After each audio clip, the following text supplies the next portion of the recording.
From the Spec Network, this is Fragmented, an Android developer podcast where we talk about building good software and becoming better Android developers. I'm Don Felker. And I'm Kaushik Gopal. Welcome to the show. How many times have you wanted to create an application with a map, but you wanted that map to have a custom look to it? And then you kind of went down the route of trying to customize that map and realizing that you'd have to hop through a whole bunch of hoops to get things done. Well, probably more than one if you're like me. Thankfully, there's a company out there to help you, and that's Mapbox. Mapbox is a location data platform that enables developers to build experiences for understanding and exploring our world. In short, Mapbox has an Android SDK that you can plug into your application with just a few lines of code. It'll give you display accurate turn-by-turn driving, walking, or biking navigation, and real-time traffic right there in your Android app.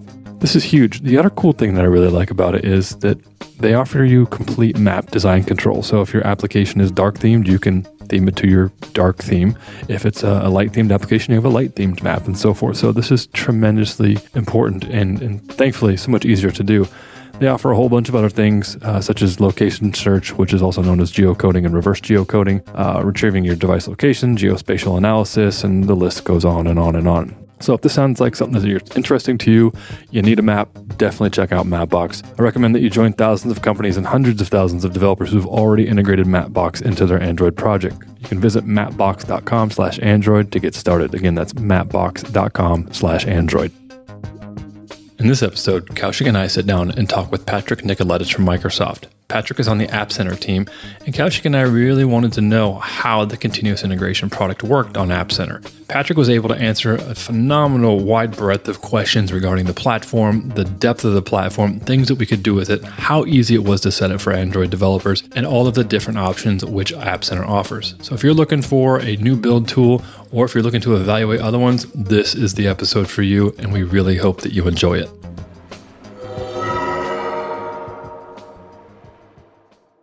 Kaushik, did you ever decide what to do with your whole build system?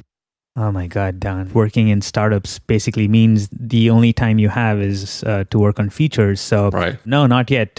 Buddy Build is sunsetting their Android services, as most folks know. But I have been exploring some options, but I haven't completely been convinced yet. But I'm hoping that can change with this episode. Yes, indeed. So just a couple of episodes ago, you and I sat down to kind of talk about the state of continuous integration, continuous delivery, deployment, all that kind of stuff in regards to the announcement that Buddy Build had. And it was kind of a bummer at the time. And one of the things that we did talk about then was many of the other possible opportunities for developers out there. And one of them was actually Microsoft's apps. And after that episode came out, some of the chit chatter that happened on Twitter and I think even on Reddit and a few other places, a lot of people were talking a lot about actually App Center and like all the things that it could do. And so we thought it was probably best to get one of the folks on here who helped kind of develop App Center to see if, what features it has, answer all the questions that we might have to see if it would be a good fit. So without further ado, I'm just going to go ahead and welcome Patrick Nikoletich from Microsoft on the App Server team. Is that correct, Patrick? Yep, that's correct. As close as you can be. Awesome. Great. Welcome to the show. Yeah, thanks, guys. Yeah, appreciate the invite and really happy to be here. So, Patrick, again, this is the first time you've been on the show, and we've talked to a couple of folks about App Center before, but we want to really dive deep today. Would you mind giving folks a little bit of background on what you do at Microsoft with the App Center team and so forth? Sure. So I joined Microsoft last April, actually. They were about 8 to 9 months into building App Center. It was currently in preview, called Mobile Center at the time. And I actually signed on as the lead engineer for the team focused on distribution, as well as some of the JavaScript tooling, such as Code Push and the VS Code extensions for React Native and Cordova. And so I spent pretty much all last year working on just distribution. So anybody that's stuck with App Center for a while has seen a lot of new features introduced in that period. Mm-hmm. And I recently switched roles to the program management side of things, so I could really get the message out there about all the great things we're doing on App Center, as well as really understand what users are trying to do and what they're trying to accomplish, so we can help engineering, hone their focus on the areas that need improvement the most, as well as the ones that will address the most immediate concerns for our customers. Excellent. So, real quick, I just want to address the elephant in the room that always happens anytime an open source kind of community such as Android talks to a company like Microsoft. In regards to Microsoft and with App Center, where does CI and CD kind of fit into this? And as someone who is a non-Microsoft developer, I don't write C#, I don't write any Windows programs anymore. I'm 100% Android, as all of our listeners are. Where does App Center fit into this, and why should maybe non-Microsoft developers care to use it? Sure. Yeah, so the thing that really drove App Center into existence was the fact that we took a look at the landscape at Microsoft, and we have just an insane amount of products and offerings for our customers. And so some of those key offerings centered around mobile development really told pieces of the story. But we were looking to kind of tell the big picture, or really define what the big picture looks like. And so we looked at popular solutions like Hockey App, which is used by just a huge amount of mobile development companies and divisions to perform, continuous delivery and distribution of their mobile apps, as well as leverage some key areas such as, crash support. You can really dive into those crash and analytics and data. And then we looked at other products such as, we had Xamarin Test Cloud, Xamarin Insights. There was Code Push, which was this little guy off in the corner that is immensely popular and gets lots of love. And we had services like Azure Mobile Engagement and Azure App Services. And they kind of each tell a slice of what's really going on in a developer's pipeline. And so we wanted to make sure that rather than try to support all these different offerings, we're able to take the components that really matter, put a great wrapper around that so it's really easy to use, and is really for servicing not so standard Microsoft audience that you were kind of hinting towards. And so we go in with, the mindset that we really want to fully support, Android developers and the types of solutions they're trying to build, regardless of what platform they want to use, which is why we've, started to add more focus on React Native support, Android Java. We're starting to do some things in the NDK area, and really just build up that complete image of what a CI/CD pipeline would look like for a mobile application developer. That makes sense. So coming back to the basics, right? With respect to App Center, so if I look at App Center, is App Center a purely CI/CD solution, or does it also because I did notice there's also analytics, and like you mentioned, right? There's some of these other things like crash metrics. Yeah. So what is App Center's focus? Did it start off as a CI/CD service and that is the primary focus, or is it sort of like a developer platform kind of thing? We look at it as a developer platform. And so, depending on your use case, because everyone's has a different CI/CD process with different requirements. Yeah. If you just use App Center for one service, such as, build or distribution, or even our crash components and analytics, that actually satisfies the use case we're trying to fulfill. In terms of, is it more than a CI/CD system? Yes. We have the ability to not just perform continuous delivery, but gather crash and analytics information off of that, as well as, you can integrate push, send out push announcement to certain audience is defined from the analytics data, and so on and so forth. And so we look at it more as a war chest for a mobile developer. Outside of the different services we provide, we're also really focused on expanding our API and making that as easy to use as possible. So even if you want to do something new and fresh, hopefully you can leverage App Center to accomplish that goal in a slightly easier manner. Just to kind of even rewind down to the basics, if maybe I'm just using a perfect example here. I'm an Android developer. I have an existing application. We use Fabric or we use Firebase crash reporting or whatever. But for some reason, we just want to use the continuous integration component of App Center. And maybe that's all we want to use right now. That's completely okay, right? 100%. I mean, it's the two most used functions in App Center are the build and distribution, because everybody wants to get it set up. Everybody wants to get releases out the door. But, maybe there's a telemetry solution they have in place that they find is extremely valuable. I know you guys have probably set up telemetry backends and analytics backends for mobile apps, and it's not a small investment. Oh my God. No, yeah, that's beast. So you hit it like, right on the spot. Essentially, we have like this intricate system that's already set up for like a lot of these things, right? With crashes and analytics. So right now, the biggest need that I have is the whole build, test, and distribute sort of pipeline of the CD service. And so if I can use that itself is like, a blessing. We can choose if folks feel like, well, actually, I'm just going to see how the crashes and analytics sort of services work. And then I can like, maybe try out these other solutions. So that's like completely fine because you can like run these things independently, right? Correct. And I mean, it actually is pushed, that line of thinking is pushed all the way down into our SDKs, which are built with the modular approach.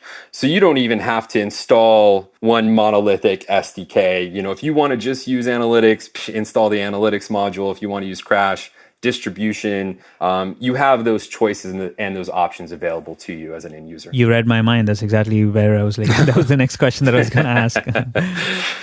So I want to tell you something. Like I mentioned at the beginning of the show, I haven't gotten time to like sit down and like drill into the basics. But on my way back home, I thought to myself, I'm going to be talking to Patrick. Let me see what's up with App Center. I literally pulled out my phone. I connected to our VPN and I got like some of our credentials set up. And I tried to set up App Center like on my phone using like the process. That's like a good yardstick. I was like, let's see how intuitive this thing is. And I was happy to report I basically got, obviously there's like some final like intricacies with the way we have our build set up that I'll need to like get to a console and massage. But I was pretty happy because a lot of these things are kind of intuitive. So based on that, we have a couple of questions that we wanted to ask you specifically with how the whole like CI setup works with App Center. So do you think we can like kick it off with some of these questions? Sure. Yeah, absolutely. I'm ready to go. To begin with, and like these are some of the questions that I didn't necessarily see like from using my mobile phone, right? Does App Center offer any sort of artifact repository? So this is something that's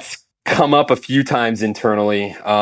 We actually use something for our own solutions. And part of, building App Center is evaluating, why do we do things that we don't enable developers to actually support? Mm-hmm. And so today we don't presently support Artifactory. What we do find is that customers are able to still integrate those types of things into our build process. We did add some basic capabilities, and there's actually more capabilities built into the build system than most users actually realize. And so if you want to use things like Artifactory, you would today have to create that implementation yourself. But depending on your requirements and restrictions of your network and your corporate restrictions in general, you might have some issues that aren't going to be answered with App Center. Mm-hmm. And that's one of those situations where we really promote VSTS as the build portion for those kinds of scenarios where you want more granularity and you want to tie into more resources. But right now, we're still evaluating those options. And so if something comes up and there's a big need for it, and we start hearing that need, we absolutely would want to address that to make things as easy as possible. Okay. Now, if I still wanted to connect to an external Artifactory, I'm going to 100% assume that that's completely okay because maybe that's basically what we're doing. We're connecting to, JSON and all these other places. So that's still good to go. Now, in regards to how App Center works underneath the hood, is this kind of just one big, bunch of servers kind of running in the cloud, or is this containerized, or how is this all implemented in the back end?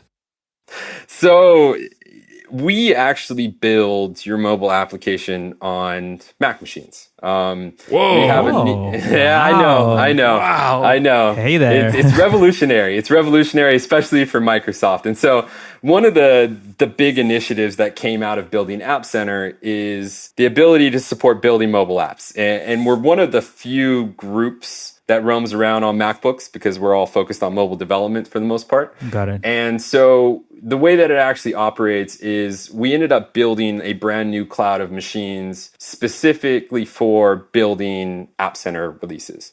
And what came out of that as a byproduct was actually a new VSTS hosted pool with machines that are really configured with templates designed to build mobile applications. And so behind the scenes, we have these big farms of servers.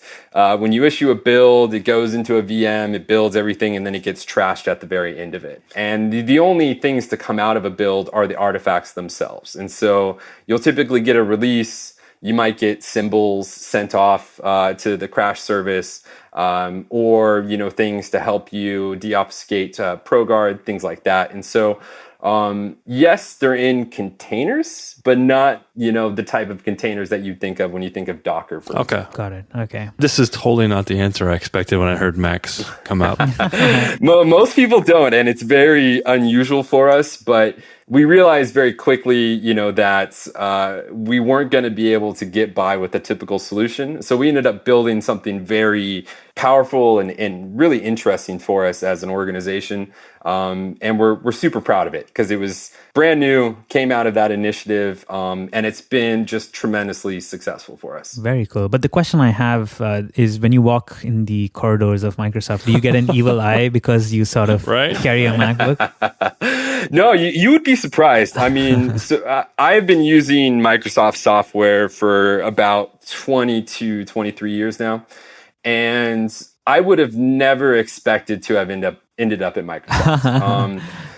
Partially because the tools in .NET were great. I love to build things rapidly.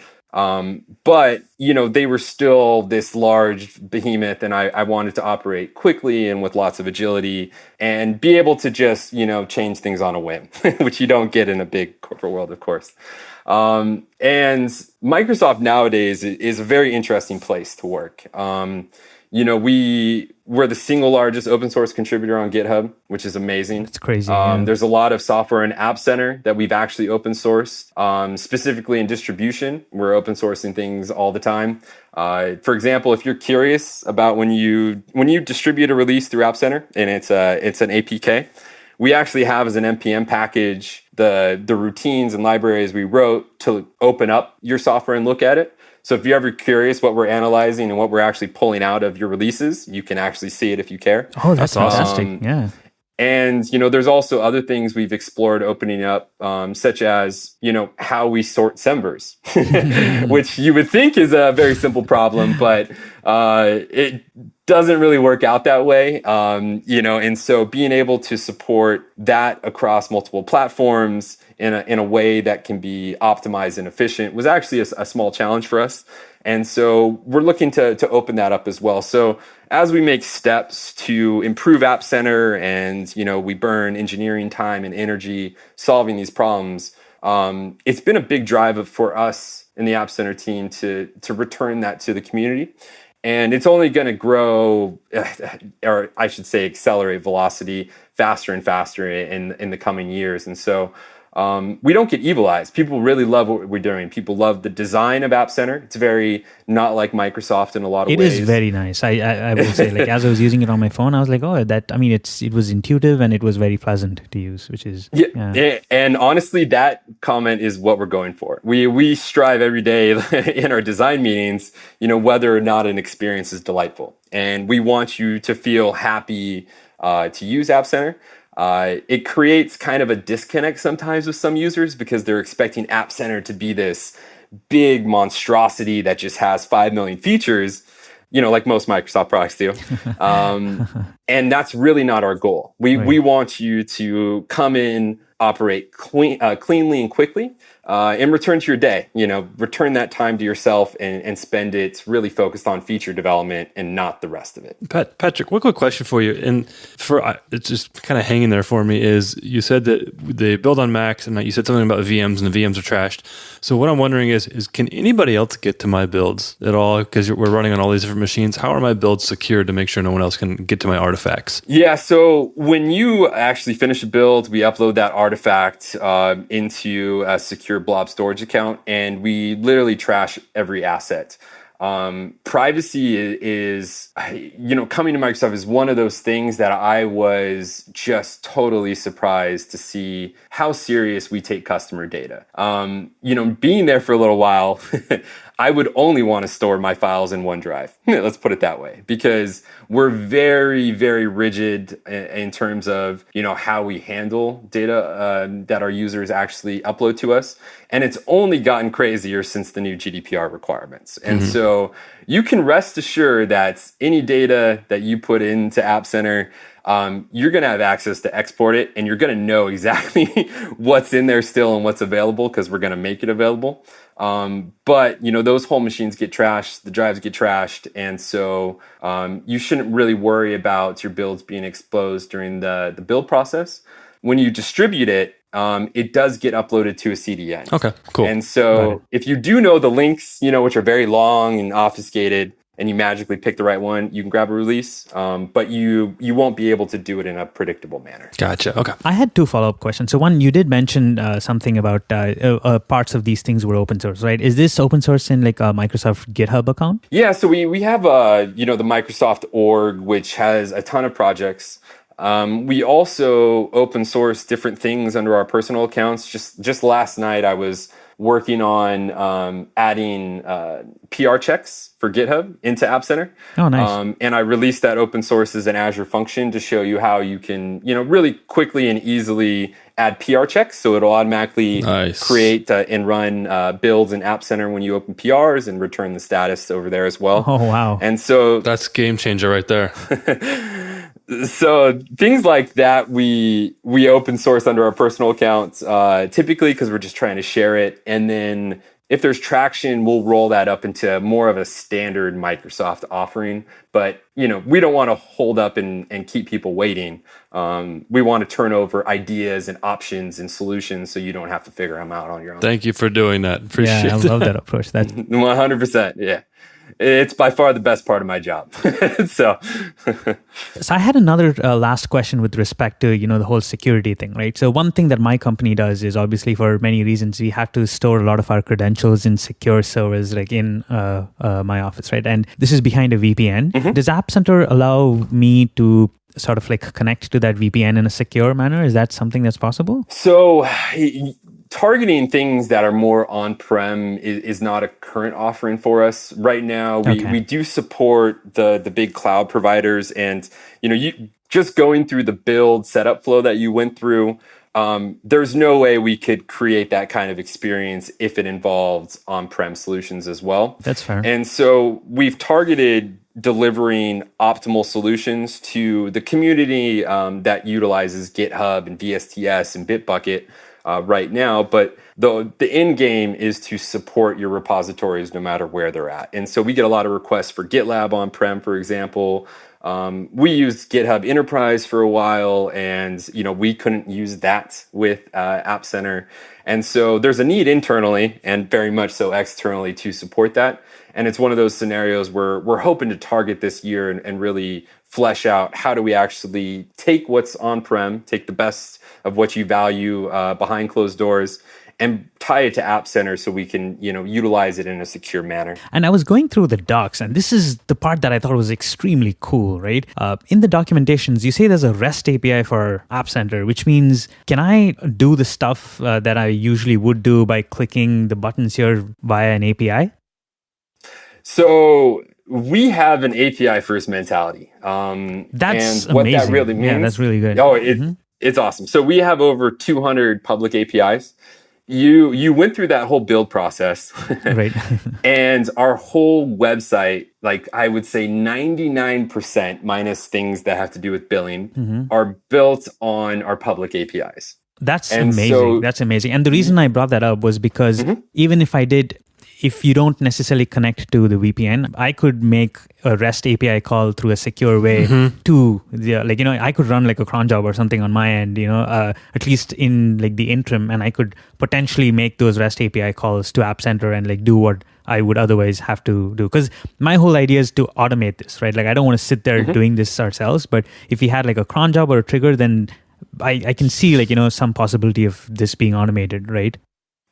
Definitely. Yeah. I mean, with the API, the thing that people who use App Center don't really realize, and we're focusing on really, increasing the sample size, which is why I do things like the PR checks in GitHub, is because there is a lot of power to our API. So we don't have every feature and use case solved in App Center today, but I would be hard pressed to find a scenario that could not be done with an amount of work less than most other CI systems. And so you can plug those gaps as they come up. It's just a matter of identifying the right APIs and putting them to work. I'll put a link into the show notes to those REST API docs because I think listeners would really appreciate this. I think this really, this is like a big brownie point there. So yeah, and if you actually go into the docs, you'll notice you can authenticate, input a token in or log in, and then you can call every web service or REST API inside of our API documentation itself. So you can look at the return values. Oh, fantastic. You can try different parameters. So if you don't even want to go as far as figuring out, how to write the code, you can play with the APIs and figure out what's right and what's doing the things you expect. That's exactly what I want. I'm like, laziness is my motto here. Exactly. So I basically went through this process, right, of like building the Android project. But I'm sure like Don, I don't think you haven't gotten a chance to like set an Android project up, right? So Patrick, could you like walk us through like what the basic process is? It's like super simple, but I think it would be better coming from you. Sure. Yeah. So all you need to do is create an App Center account. We do allow you to run builds for free up to essentially 4 hours a month, one concurrent build.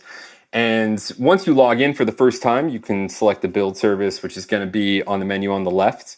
If you create any app, you're going to see all these services line up for that app. And if you dive into the builds, the first thing we do is try to get you to connect a repository because, a CI system without a repo is basically just sitting there. So what kind of VCSs do you support when we're in that step?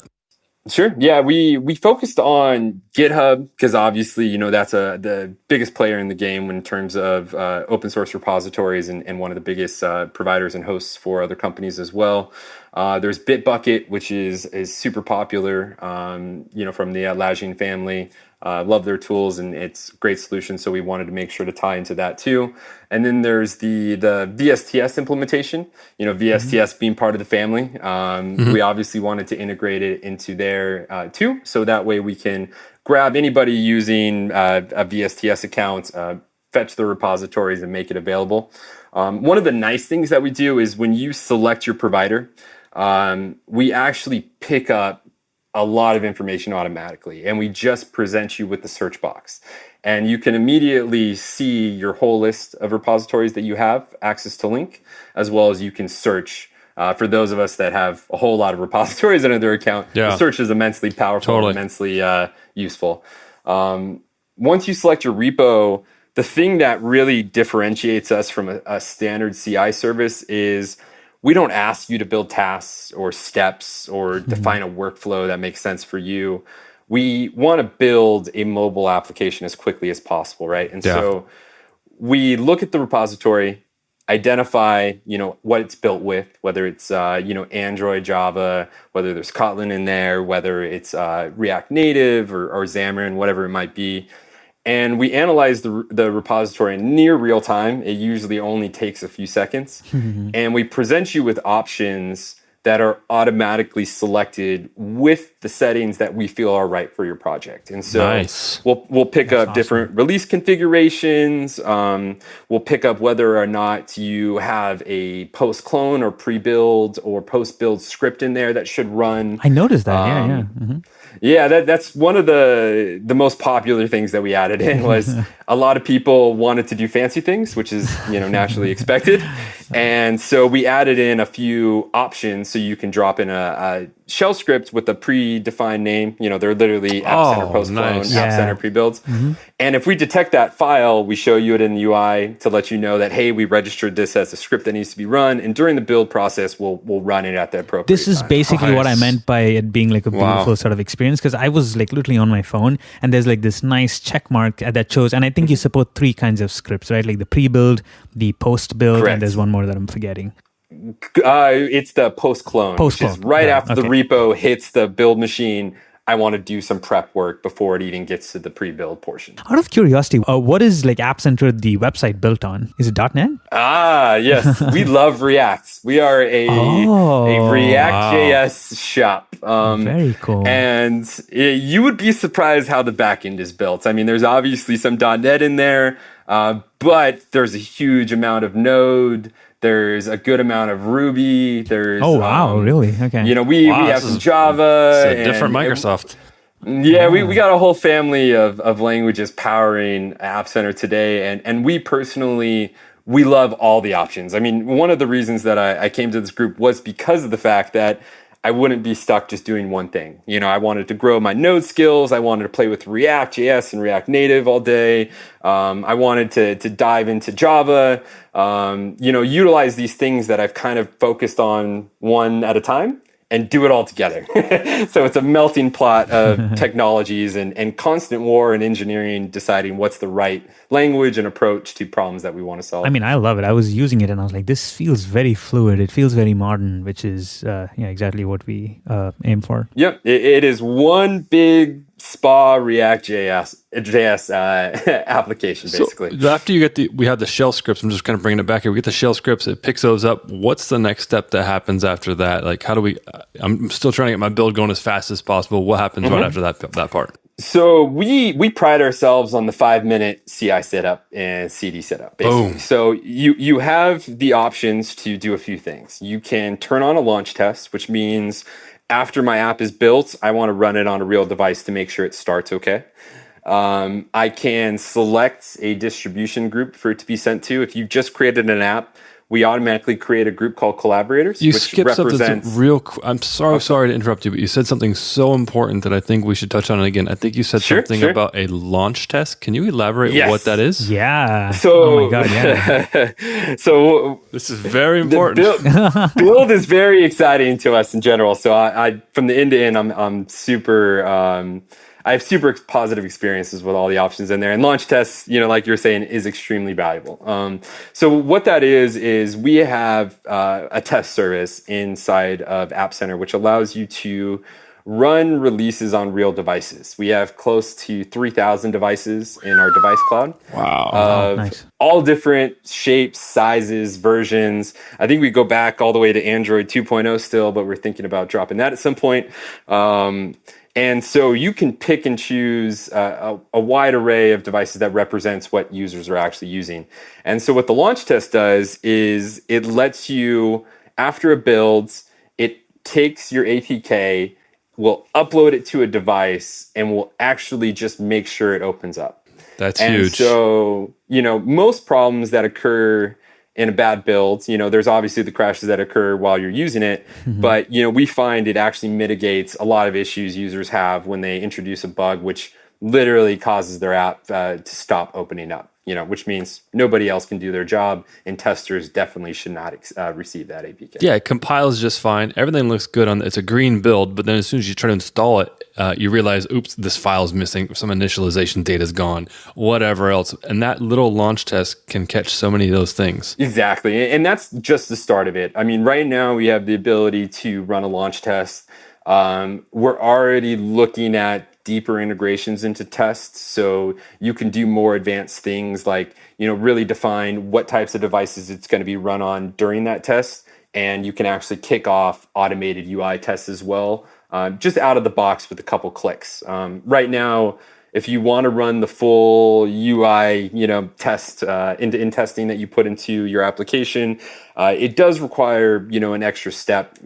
Typically, people put it into their post-build step to actually upload it and run it, and we make that pretty easy because we actually include our App Center CLI on the build machines, and so whatever command you use to run your test locally is the same command you use to run it when it's in the build system. Fantastic. So again, I'm sorry for interrupting you. I just thought it was really important. So you said, all right, we've already got those postscripts. Then after that, we get to choose what happens afterwards, such as the launch test. What else did you have in that list there? So, some of the other things where distribution is obviously the second piece that, really completes the build story. And so, the collaborators is a group that we create by default, which represents your developers in App Center for that specific app. Or you can, if you've gone into the distribution area of the product, create a distribution group and send it to some testers that, might not be, fully in line with the development experience, but they just want to use it as a real world user. As a team, if you had like a QA team or something, this would be like a great place to add the folks, right? Like a group here, so they would be sent like this first version. Is that like a right way of thinking about it? Yeah, 100%. We find, users end up with an alpha test group, a beta test group, and then of course, if it makes it through beta, we're going to ship it up to the store afterwards. Got it. Stepping back just a little with the test runs, I do also want to like point out, I think if we, obviously like we know this because we've talked to some of the folks, espresso tests, which is really important in terms of UI tests, is something that we have running, right? Yep. I notice I'm opening up my page, and in the test runs, essentially it says like start testing your app. However, like this is a sort of independent thing. I imagine this is being charged independently from like the actual App Center service, right? No, it's baked into our pricing model. Okay. App Center is magically mostly free, and the only two services that there's any type of consumption attached to is build and test. Partially because they're using real world resources and they're reserving them for a specific use case. Got it. And so you do have the ability to use test. You do have the ability to use build out of the box. But if you want to do what some of our customers do, which is 17 hours a day, they're running it on 20 different devices, things like that, you'll end up incurring the cost for eventually. Okay. Got it. So like, and I imagine like the build is because of the build concurrency. So if I want to like step up my concurrency, then like I can probably like pay a little more to get that concurrency limit up. And with definitely. And with testing is like if I want to like run it across like a multitude of devices, then obviously the pricing component comes in there. Correct. Yeah. I mean, we basically have a concurrency charge on both. And then you're obviously restricted to a certain number of hours or minutes or whatever it is. I can run tests on an emulator as well if I wanted to, or right now is it only on like real devices? So it's funny you bring that up because that's actually one of the things that I've been pushing for. Going back to exposing new use cases that App Center doesn't currently support, it was about, maybe it's been a month ago now, I wanted to see if I could run Detox tests on an Android app and an iOS app inside of App Center. And for those not familiar, Detox is a end-to-end UI testing framework for React Native projects. It's very cool, allows you to write very simple end-to-end UI tests that are really, the flakiness is reduced so you can feel more confident in their runs. And the way that I was able to accomplish that is I actually put it into a post-clone step. So what ends up happening is, the build service clones the repo. I end up building a special build to run in the simulators. I install all the dependencies for Detox. I make sure the simulators are there. And then I run the project. And it actually, you see it in the build beacon go through the UI testing. And if that succeeds, it proceeds with the build and actually will distribute that. And so we don't have native support for simulators, but I'm getting a new API hopefully added on in the future that will allow you to inject test results from other frameworks into our test service. So whether you're using the dedicated devices or you're running in a simulator, you can still see those results. But currently it's not something that we support just out of the box. You could use my post-clone scripts if you want to use Detox, for example, or you can write your own. And if there's any simulators you want to run and any type of test frameworks you want to run, I'm more than happy to hear them and see if we can come up with a solution today. Cool. Now, you earlier when we were beginning this conversation, you had said something that you had open sourced something regarding pull requests. So the question that I have here is kind of around when I'm setting up this build. I imagine I have to, and I'm using Git as my VCS, of course. I have to select what branch I want it to kind of watch for pushes or whatever at that point in time. And then, is that correct, or will it watch all branches, or what's that scenario entail? So the way it currently works is you have to go in and configure the branches you want to build whenever a merge or commit happens. If you want to do it manually, that is an option. A lot of people set up continuous build, so literally on every commit, it will just rebuild itself.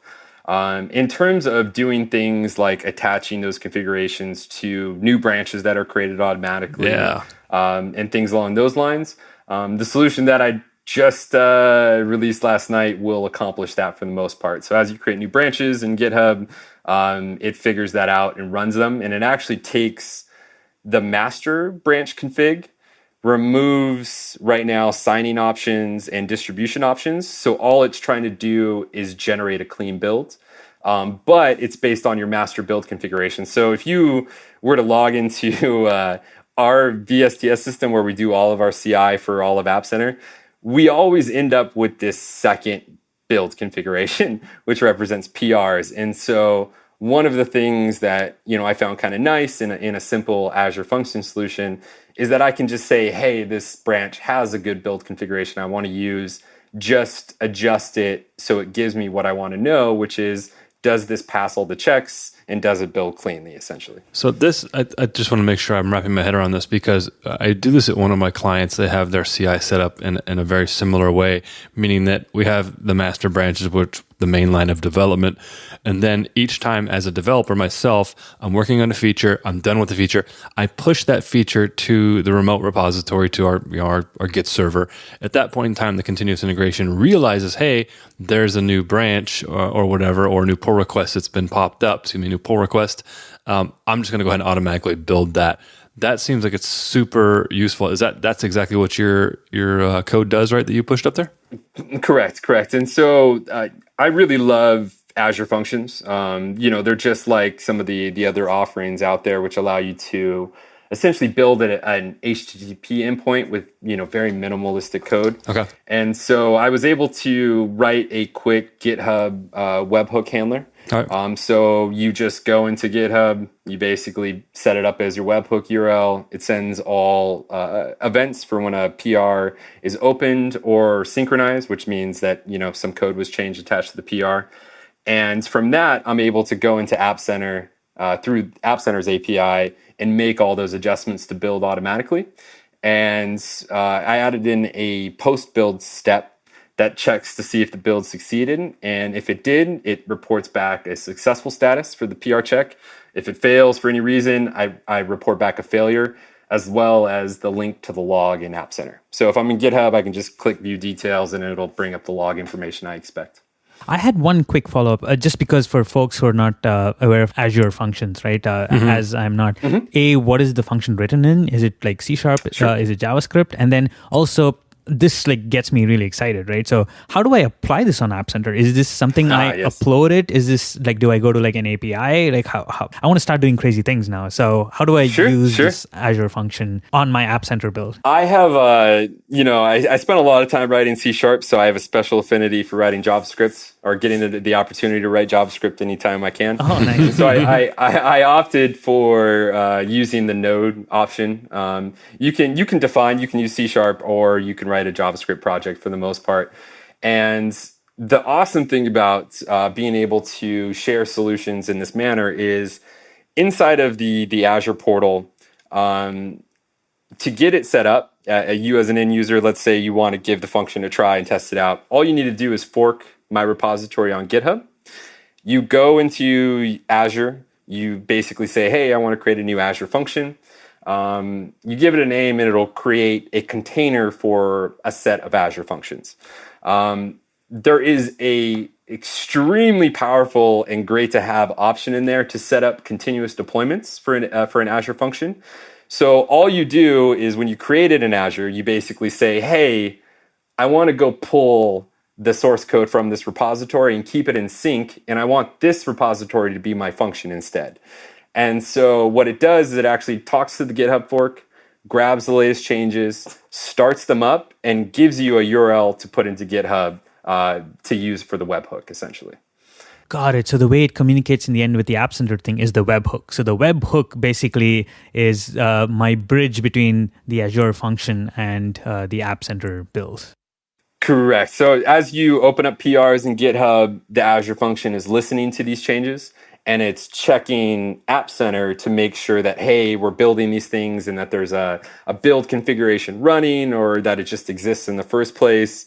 And then it leaves it up to the build to report back to GitHub what actually ended up being the final result. And so Azure Functions is really the bridge into App Center, but App Center will report it back directly to That's GitHub. crazy. So, I mean, like, so the Azure Functions thing is like this independent beast of its own, right? Like, I think it's a completely different Correct. thing. It's not necessarily to do with App Center, but there's like an independent set of use cases that are like really cool that we could do with like Azure Functions. Correct. And I find, one of the things that we've been really trying to convey to customers is that, you aren't limited by App Center today. And so that is one example of an approach we took to really unblock those users that want to run PR checks against their branches.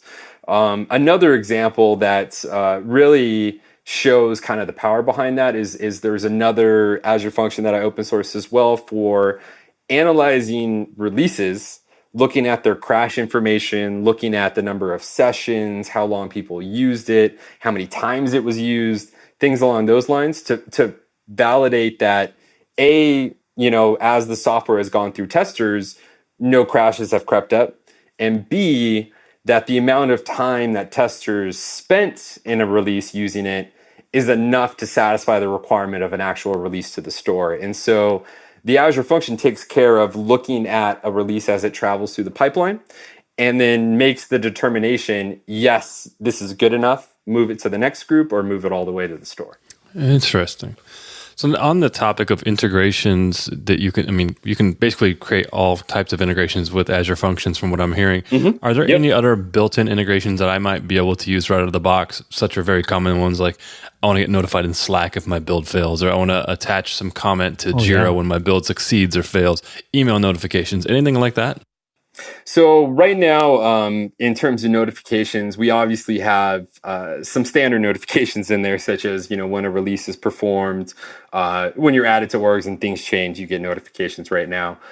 We do have webhooks in there for when releases are generated. Okay. And so if your build system runs and it spits out a build and it gets to somebody, a webhook will fire for that event. Okay. As well as if a crash occurs, to a certain threshold, it will send that out too. Okay. And so in terms of the integration, we actually do have projects internally, and one of the other members of the team who actually heads up design, David Siegel, has a example out there of how to send a Slack notification from the build process. And so you can, with, I think he did it in like 20 lines of shellcode, essentially, prepare a payload and send it to Slack so that it actually appears in whatever channel you want it to. And that was really the initial approach we went with. Webhooks are nice. The build scripts are nice because it opens up all of those possibilities. Are we done? Not by any stretch. We have a lot of new notifications to include to make it easy. We need more webhook payloads that we can send out to really kind of advance the different cases that people want to adopt as quickly as possible. But right now, you can at least grab one of those samples and put something together with very, very minimal time. So we've talked a little bit about just general integration, how App Center will just automatically pick up, it detects if I'm using a Gradle build. We already know that we can run custom tasks that maybe have already been defined in our Gradle project and so forth. Now, as we also know, Android is an open system, and there are large companies that are kind of using other build tools out there. Does App Center support these? And namely, the ones that are in question here are things like the Buck build system and Bazel and so forth. Do you guys support those out of the box? So the way that we actually work around that is we have, for certain build systems like VSTS, we have actual VSTS tasks. So it's a step you can just add in and make it easy. For other build systems, what users end up using is our App Center CLI, which allows you to quickly package up all the bits that we care about and upload them into App Center for distribution.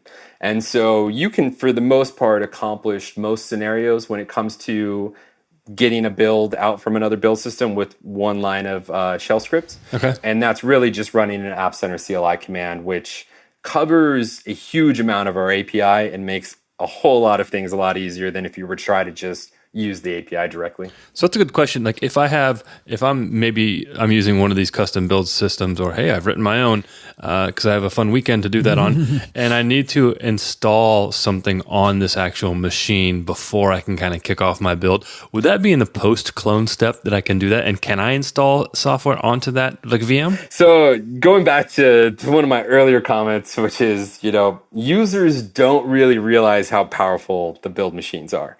You can install whatever you want for the most part without any kind of limitations because it's a temporary environment. Install what you want. We're going to throw it away anyways. And so we're constantly evaluating what are the right tools to have on the build machines and what are the things that, don't take that long to load so users can live without actually being there always. And so you can install simulators, you can install any dependency you want. In fact, I would encourage you guys to do that so you can tell us if there are any limitations, because right now, every single one that's come up, we've been able to work through a solution for it so that users can get the tooling on the box where they need it, and it doesn't eat up too much of their time, because obviously build minutes or something you're going to be worried about in a trial for the most part. You guys installed SharePoint then? Yeah. I'm just totally trolling. Sorry. We don't have an army of people actually installing the software, so it's I had to. I'm sorry. I don't blame you. I actually used to be a SharePoint expert many years ago, and hey, the setup was never our forte. Exactly. Well, that's cool to hear that you can install anything you want on that. That's fantastic. Phenomenal. Yep. Yeah. I mean, totally with anything within reason, of course. But in terms of developer tooling and things to assist you during the build process, 9 times out of 10, it's something that you can accomplish in a fairly straightforward manner. So, I mean, I'm looking at the app-centered CLI, and I'm looking at some of these things, and I had obviously the tab for tests always catches my eye because in the end that's the thing that's the gold standard that we all aim, right? Quick follow-up questions based on my usage for App Center. The first is, if my tests actually fail, right? So there's both unit tests and there's the device tests, right? The UI tests. Sure. If they fail, are these results sort of populated in App Center itself, or is it a log that's dumped that I have to download and sort of figure out? Because this is one of the big problems with JUnit tests, right? The log, well, they give you an HTML file or whatever it is, but sometimes it's convenient to just see those results on my on App Center directly, right? Is this something that is supported? Sure. So in terms of running actual unit testing, it's one of the reasons why I want to get that new API in there is so you can upload results themselves. So it's visible right in the portal. Right now, users typically ship unit test results up to another system if they want to look at it somewhere else. Okay. But you can fail a build if the unit tests fail, for example. So if that's detected, you can see it right in the build log. Our build logs, though the setup is easy and straightforward, we do put a lot of granularity into the build logs themselves. So diagnosing issues during that process is usually as straightforward as simply just browsing through the log and seeing where things went wrong. For tests run on physical devices, we actually have a wealth of information available right in the portal. And so what happens is, after you run your end-to-end tests, if you want to use Espresso, that's fine. If you want to use Appium, we support other things like XCUI tests and Xamarin UI tests. You get some additional benefits. And what I mean by that is if I run my tests on 50 real devices, I can not only see the steps that ran and the tests that ran, but when I click on every test, I actually get a screenshot from every device that it ran on. Nice. And it's probably my favorite interface in the whole entire App Center suite, if only because it's so visually appealing to see your app, on older Android phones, running on tablets, running on all these different devices, and we put it in the right framing so you can actually tell what device it is. So pretty. And flip through it. It's a beautiful interface. And so one of the areas that you can dive into is if you want to see what happened on a specific device, which is kind of what I feel you're getting towards. You can dive into the logs on a device, what actually happened. If a test failed, you'll see the stack trace and everything right there in the logs. Very, very nice. I mean, they are true device logs, essentially. You can also see performance metrics. So you'll see some charts in terms of, what memory and the CPU look like as the test was running. So you can see if there's any unexpected spikes. One of the things that we've discussed is starting to look at that data to see, has there been a regression in some areas? Is there a spike that didn't necessarily exist there before? Starting to try to analyze those components so we can create a really rich and powerful automated experience. But in terms of today, you can dive into the info, you can see what went wrong, you can see where your styles are off. And it sheds a wealth of information just in its current state alone. This is super interesting to me because this is really, as Kaushik said, one of the biggest problems of getting this data in a relayable fashion. It's quick. So it's a relief to hear that you guys have worked and put a significant amount of time to make sure this happens. Yep.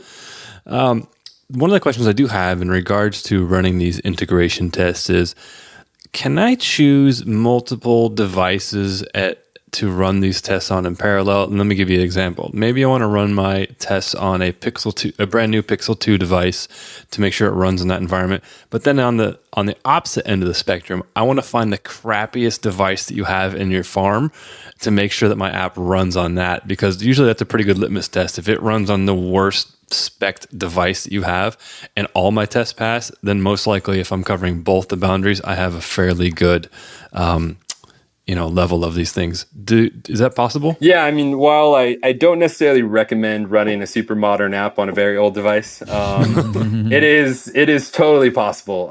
And what you actually do in the portal is you create device sets.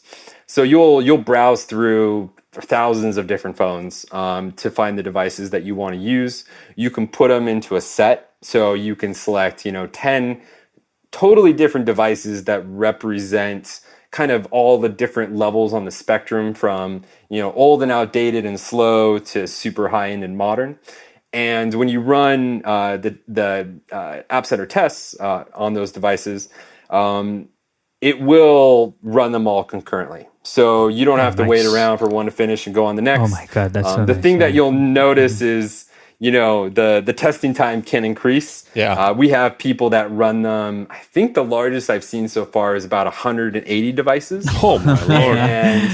And when it runs like that, it takes a while because you're obviously waiting for certain devices to free up. And so, those ones can take a little longer to run, but running, 10 devices at the same time concurrently is not even a sweat for us. That's a good question I have here for that. I heard you say something, you have to wait for a device to free up. How does Microsoft plan to handle the scale?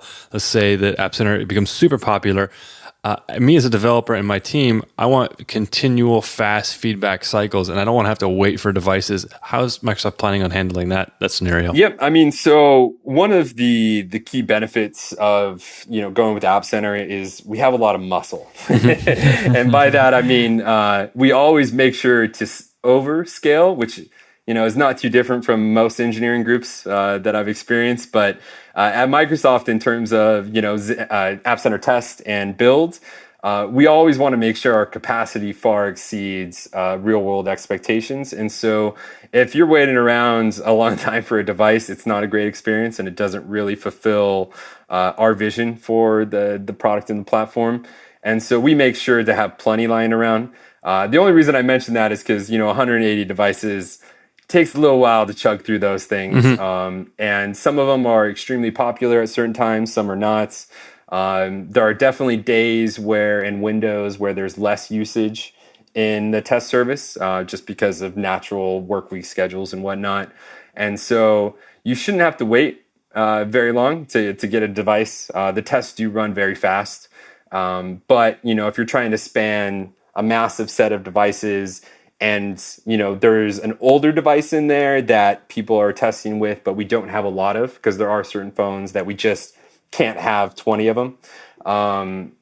We'll basically prioritize you as soon as possible and get you into that queue whenever we can. So it's not unusual to wait a little bit on huge device sets, but, it's something that hasn't impacted our users so far in a manner where, they feel they're not getting the responsiveness they expect. Cool. If you guys need any more T-Mobile G1s, just let me know. I got a couple. Yeah, I talked to, there's a member of Team Carl Krukow who actually manages the test infrastructure. And I was just talking with him last week about like, how do we actually pull the plug on a device? How do we know that in the future, there's not going to be that one guy who's like, I need to have this device to test on. And so it's a constant, struggle and evaluation period to figure out when that time is right based on telemetry and whatnot. I was thinking, well, if I really want to go crazy, and maybe I know like there are like other third-party services that support a different variety of sort of devices, right? I was thinking, would it be possible to like plug into that infrastructure? But I'm guessing the answer is yes. It may not have the same niceties as maybe the testing solution provided within App Center, but because the one that comes to mind is obviously Google's like Firebase Test Lab, right? And like their solution has been like you can run API sort of calls and like run it on their devices. So if I was using App Center, but just using those scripts, I could potentially maybe even like call out to like Firebase Test Lab to, if it's that there's that one random weird device that only they have, that is a possibility as well, right? 100%. I mean, it's we want to always keep reinforcing with users that you don't have to use tests, you don't have to use our build, distribution, whatever it might be. If you just use one piece, that is what we designed it for, and we hope you really love that piece that you use. But we definitely want to allow you to continue using and following the workflow that's worked for you in other areas as well. That's such a awesome. nice philosophy. Thank you so much for that. Yeah, thank you. Definitely. All right, Patrick, this was extremely useful. Thank you so much. I'm super excited. Probably after this call, I'm going to go back and try to like fill more with my App Center settings and, try to get it to work. Because now my eyes have been opened. There are like some things that are like crazy cool that I think can be achieved. So thank you so much for coming on the show. This was super helpful. Definitely. Yeah. I mean, one of the things that we're running over the next month and a half is if you actually join with App Center today and mention the Fragmented podcast in the intercom, which is our support feature. If you log into App Center, look in the bottom right, you'll see this little chat thing, which allows you to talk with engineers directly. We're giving away 100 free hours of build every month for a full year. So you're going to get about 96 hours more of continuous building, which is usually enough to satisfy the thirst. So if you want to try App Center, now is pretty much the best time to give it a go and tell us what you think. They just got to go to that little chat bubble and say that they heard about you on the podcast, and you guys will hook them up, or is that how it works? Yeah. What's going to end up happening is they're going to get forwarded to me, and I'm going to tell them how great you guys were and throw them some extra build hours. Awesome. Thank you so much. Can we also send you like a happy note or something? We can ask our listeners to send you a happy note. Will that also get forwarded to you?